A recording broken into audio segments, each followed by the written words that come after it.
Hi guys, it's ASBYT and this is the OnePlus Nord. And it might just be the best budget to mid-range phone available so far this year. Now this isn't my full review by any means, that'll come in a few days, subscribe for that and for a possible giveaway, but this is my overall first impression since I've been hands-on with this for roughly around a week before launch. Before we get to all of that, let's rewind and check out that juicy unboxing experience. So this package arrived in the post last week from OnePlus, and I've been super excited to share it with you because this product really takes OnePlus back to their roots of creating nigh-on flagship phones but delivering them to a mid-range market in terms of price. It's a mantra that OnePlus have been accused of slightly forgetting over the past couple of years with the release of multiple truly high-end smartphones with prices to boot. Now OnePlus traditionally do pretty funky reviewers units, but please note not everything you see here will be available in the retail versions that you may buy. If we lift the large box lid, underneath we have the said retail box on one side and 3 cases on the other, a blue, a black and a clear version. Now for everyone's favourite part, time for your ASMR fix. 3, 2, 1.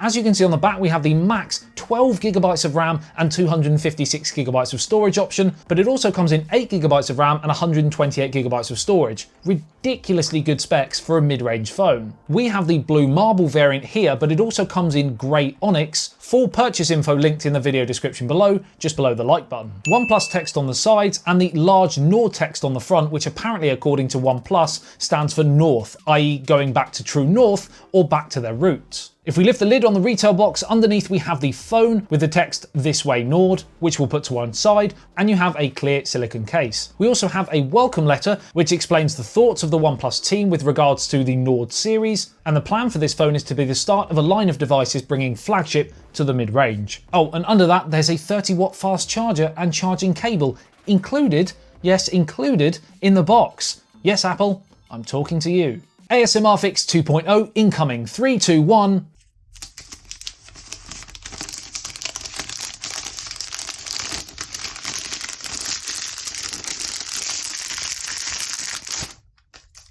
So the first thing I noticed when I picked up this phone and started the short process of setting it up is just how premium this device actually feels. Usually build quality is the first place companies look to cut corners with mid-range phones. This is certainly not the case here. We've got the same Gorilla Glass 5 front and back as found on the OnePlus 8 Pro, similar traditional OnePlus alert slider and firm clicky buttons. And while the overall glossy nature to the Nord isn't personally necessarily to my taste, I prefer the sort of frosted finish of the OnePlus 8 Pro and the OnePlus 8, you can't say it doesn't look anything but expensive. Now another area that manufacturers look to cut corners on mid-range phones is camera. And while I can't go into too much detail on camera performance until my full review, it's definitely impressive that we have 6 lenses and some of them are potentially even better than those found on the flagship OnePlus 8 series. We have a quad camera setup on the back housing the same 48 megapixel Sony IMX586 sensor as used on the OnePlus 8 and OnePlus 7 Pro. So it's not industry leading, but it's pretty flagship. OIS and EIS and can take advantage of OnePlus's very good low light mode, Nightscape. This software is also available on the 8 megapixel ultra wide angle lens, which has a 119 degree field of view, and the quad camera setup is completed by a 2 megapixel macro lens and a 5 megapixel depth sensor. I can't wait to show you what I've been working on in terms of camera performance in comparison to other popular smartphones around right now, but you're going to have to wait for that just a couple of days. If we flip to the front, we have OnePlus's first ever dual front selfie camera, a 32 megapixel Sony IMX616 main shooter and an 8 megapixel ultra wide with a 105 degree field of view for all of your group shots, etc. Now this decision has left me a little bit torn, because I'm personally not mad keen on dual front-facing camera punch hole cutouts. But I do love an ultra-wide angle selfie. So, as far as dual punch hole cutouts go, this is fairly small, so it's not too intrusive on the display. That display is a 6.44 inch Full HD Plus AMOLED panel with a smooth 90Hz refresh rate. And it's also flat compared to the curves of the OnePlus 8 series, so that may appeal to some and not others. Let me know in the poll. I'm going to put a poll. Just going to put my teeth back in. Let me know whether you like curved displays or flat. Now it's time for the quick fire round. The OnePlus Nord is 5G enabled. The OnePlus Nord has 4K capabilities not only on the rear but also on the front camera as well. Not even the OnePlus 8 flagship series has that. The OnePlus Nord has a 4115 mAh battery capacity and it can be charged from 0 to 70% in just half an hour thanks to the 30-watt fast charger. The OnePlus Nord doesn't have an official IP rating, although it is OnePlus's water resistant and apparently it's been tested. All right, Dottie, she's loving it. Do you like the OnePlus Nord?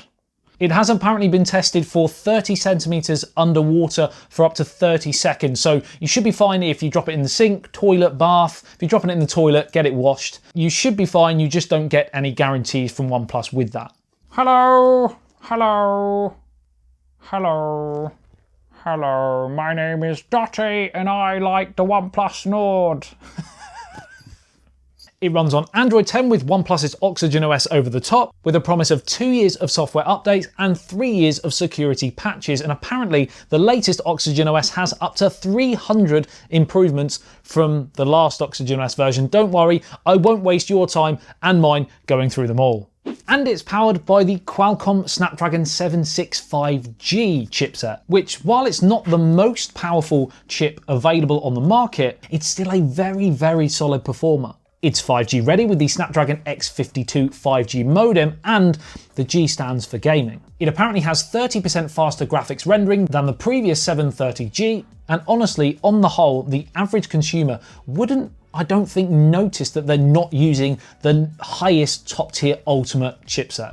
It's really, really still very fast and smooth. If you add that to the previous mentioned 12GB of RAM, 90Hz display, and the brilliant OnePlus software, all housed in a premium chassis, in first impressions, the OnePlus Nord really feels like a mid-range price phone disguised as a flagship. One interesting thing about the OnePlus Nord in terms of launch is that it doesn't look like it's going to launch in the US or Canada, just Asia and Europe. Not quite sure about that, don't quote me on that, but as far as I'm aware, that is the case. Let me know what you think about that decision. Now, in order to create as fair and detailed a full review as possible, I am going to be switching my SIM card from the OnePlus 8 Pro here into the OnePlus Nord to see how it stacks up against the flagship of this year from OnePlus and how it compares to other phones like the iPhone, for example. SIM card out of the 8 Pro into the OnePlus Nord. Daily driver will be taken up.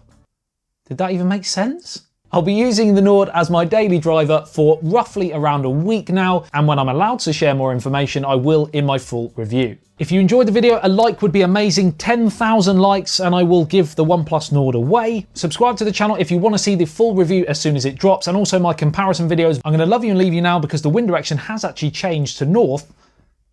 North. Nord. That is diabolical. I'm sorry. I love you and leave you. I'll see you in the next one. Says ASBYT. Peace out.